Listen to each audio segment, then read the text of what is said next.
Assalamualaikum warahmatullahi wabarakatuh. Hai sahabat belajar, apa kabarnya hari ini? Semoga selalu sehat dan tetap semangat ya. Ini adalah video pembelajaran pertama di channel Belajar Biologi Asik bersama saya, Ibu Reni Tina Marlinda. Pada video pembelajaran kali ini, kita akan membahas materi kelas 10 mengenai ruang lingkup biologi bagian 1 atau part 1.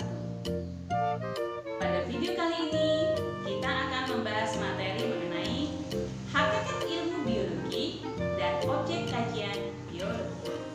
Oke, sebelum masuk ke materi pelajaran hari ini mengenai ruang lingkup biologi, marilah kita lihat dulu KD pengetahuan dan KD keterampilan kita pada proses pembelajaran kali ini. KD pengetahuannya adalah, sementara KD keterampilannya adalah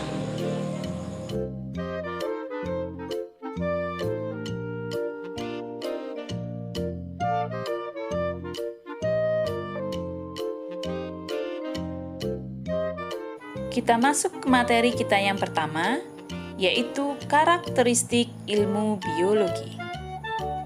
Biologi berasal dari bahasa Yunani yaitu bios yang artinya hidup dan logos yang artinya ilmu. Jadi, biologi adalah ilmu yang mempelajari tentang makhluk hidup dan kehidupannya. Bagaimana ciri-ciri makhluk hidup? Sudah kalian pelajari di bangku SMP. Tentu kalian masih ingat bukan? Biologi merupakan bagian dari ilmu alam atau sains yang memiliki karakteristik sama dengan ilmu alam atau sains lainnya, yaitu objek kajiannya berupa benda konkret atau nyata yang ada di alam, baik itu berupa benda padat, cair, maupun gas yang keberadaannya dapat ditangkap oleh indera kita. Artinya, bisa dilihat, bisa diraba, bisa dirasakan, dan bisa didengar. Seandainya benda-benda tersebut tidak mampu ditangkap oleh indera kita, maka kita bisa menggunakan alat untuk menangkap keberadaan benda tersebut. Contoh, misalnya bakteri dan virus. Kita tidak bisa melihatnya, tetapi dengan bantuan mikroskop kita bisa melihat bakteri dan virus. Yang kedua, dikembangkan berdasarkan pengalaman empiris, yaitu pengalaman yang dapat dirasakan oleh setiap orang. 3. Memiliki langkah-langkah sistematis yang berlaku umum atau baku. Artinya, jika ada orang lain yang ingin membuktikan gejala yang sama dengan langkah yang sama, akan memperoleh hasil yang sama pula, asalkan situasi dan kondisinya sama. Misalnya, seseorang ingin membuktikan bahwa respirasi menghasilkan karbon dioksida. Dimanapun dia berada, asalkan langkah-langkah yang digunakan sama, maka dia akan dapat membuktikan bahwa respirasi menghasilkan karbon dioksida. Yang keempat, menggunakan cara berpikir logis atau dapat diterima oleh akal dan logika, baik secara induktif maupun deduktif. Ciri yang kelima, hasilnya objektif atau apa adanya. Terhindar dari kepentingan pelaku, peneliti atau subjektivitas, maupun dari kepentingan orang lain ataupun politik, sehingga hasilnya tidak memihak siapapun selain memihak pada kebenaran ilmiah. Dan yang terakhir, hasil dari penelitian biologi itu berupa hukum-hukum yang berlaku umum dimanapun diberlakukan. Misalnya, jika kita ingin mengawinkan kacang kapri yang memiliki bunga merah dan putih, maka dimanapun hasilnya akan mengikuti hukum-hukum Mendel. Objek kajian biologi. Objek kajian biologi adalah makhluk hidup dan kehidupannya, mulai dari Monera, Protista, fungi, plantae, dan animalia. Jika dilihat dari yang terkecil, objek kajian biologi berupa molekul.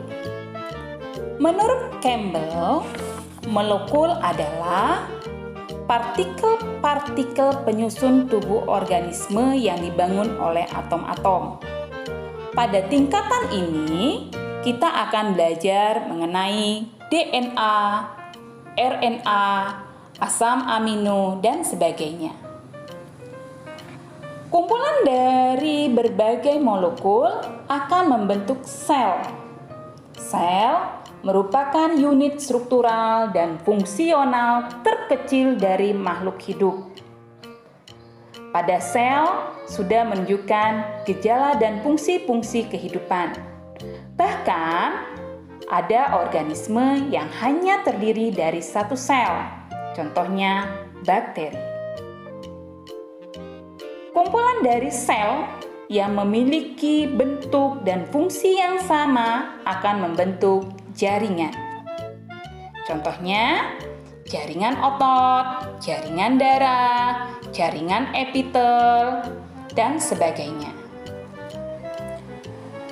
Kumpulan dari berbagai jaringan yang saling berinteraksi untuk melaksanakan satu fungsi tertentu akan membentuk organ. Contohnya, paru-paru, jantung, ginjal, hati, lambung, dan sebagainya. Sementara kumpulan dari berbagai organ yang bekerja sama untuk melaksanakan satu fungsi tertentu disebut sistem organ.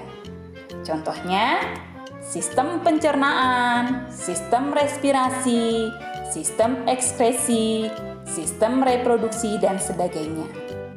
Pada gambar, Anda dapat melihat bahwa sistem pencernaan itu dibangun dari berbagai organ, mulai dari mulut,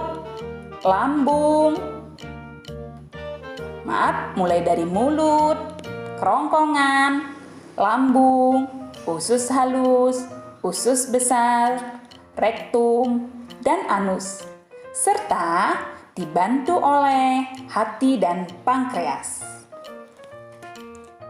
Kumpulan dari berbagai sistem organ ini akan membentuk satu individu tunggal atau organisme. Contohnya, satu ekor gajah, satu ekor semut, satu ekor kumbang, dan sebagainya.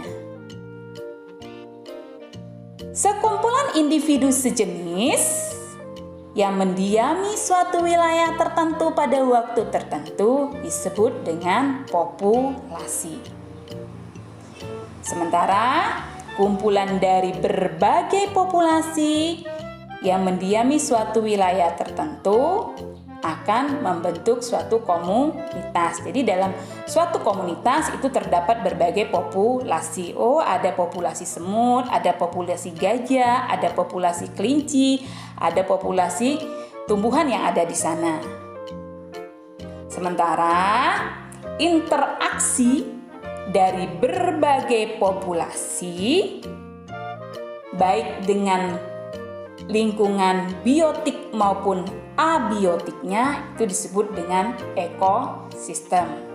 Saya ulangi sekali lagi, jadi ekosistem itu merupakan seluruh komunitas yang saling berinteraksi, baik dengan lingkungan biotik sesama makhluk hidupnya maupun dengan lingkungan abiotiknya. Kumpulan dari berbagai ekosistem ini akan membentuk bioma. Sementara gabungan dari berbagai bioma yang saling berinteraksi akan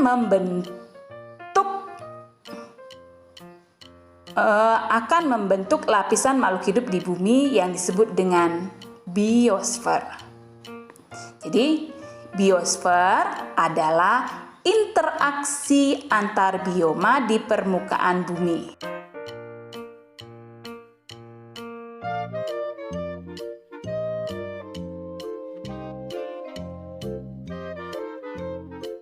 Objek kajian biologi tadi, dari yang terendah sampai yang tertinggi, dapat digambarkan seperti anak tangga yang menunjukkan hierarki atau tingkatan kehidupan, yang disebut juga dengan organisasi kehidupan.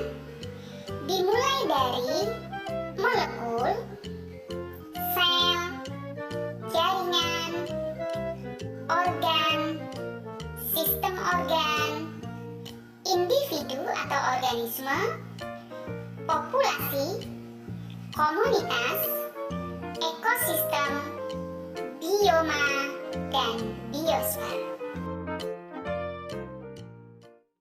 Demikianlah video pembelajaran kali ini. Dari apa yang sudah kita pelajari dapat disimpulkan bahwa biologi merupakan bagian dari ilmu alam atau sains yang khusus membahas mengenai makhluk hidup dan kehidupannya. Dimulai dari monera, protista, fungi, plantae, dan animalia. Jika dilihat dari yang terendah sampai yang tertinggi, objek kajian biologi dimulai dari molekul, sel, jaringan, organ, sistem organ, organisme, populasi, komunitas, ekosistem, bioma, dan biosfer. Demikianlah video pembelajaran kali ini. Terima kasih atas perhatian dan semoga bermanfaat. Sampai jumpa di video pembelajaran selanjutnya.